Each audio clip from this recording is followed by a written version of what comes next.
चार ब्राह्मण और शेर की कहानी। पंचतंत्र की कहानियाँ। एक नगर में एक ब्राह्मण रहता था।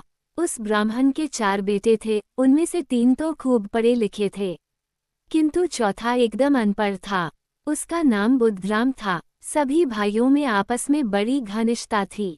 एक बार ब्राह्मण पुत्रों ने सोचा कि हम इतने पढ़े लिखे हैं और हमारे घर में बहुत दरिद्रता है, हमारे इतना पढ़ने लिखने का क्या लाभ अगर इससे धन नहीं कमाया।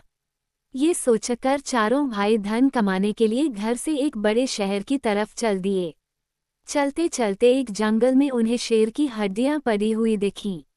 ब्राह्मण पुत्रों में से एक पढ़े लिखे ने कहा, आज अपनी विद्या को परखने का अच्छा अवसर है, आओ आज हम इस मरे हुए शेर को जीवित करते हैं।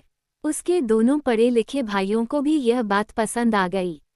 वह भी सोचने लगे अपनी विद्या को परखने का इससे अच्छा अवसर नहीं मिलेगा। पहले भाई ने बिखरी हुई हड्डियों को एकत्र कर मंत्रों द्वारा शेर का ढांचा तैयार कर दिया। इसके बाद दूसरे भाई ने अपनी विद्या द्वारा हड्डियों में मांस भरकर खून का संचार तैयार कर दिया और उसके ऊपर चमड़ी का आवरण चढ़ा दिया। अब सिर्फ उस मृत शेर की देह में प्राण डालना बाकी रह गया था। ये सब चौथा अनपढ़ ब्राह्मण पुत्र बुधुराम हैरान होकर देख रहा था। जब तीसरे ने प्राण डालने के लिए मंत्र पढ़ना शुरू करने वाला था, तो बुधुराम बोला, भाइयों इस मृत शेर के शरीर में प्राण मत डालो, अगर यह शेर जीवित हो गया तो हम सबको मार डालेगा। तीनों विद्वान ब्राह्मण पुत्र अनपढ़ बुधुराम की हंसी उड़ाने लगे और कहने लगे, तुम पढ़े लिखे तो हो नहीं, तुम्हारे कहने से हम अपनी विद्या को बेकार नहीं कर सकते।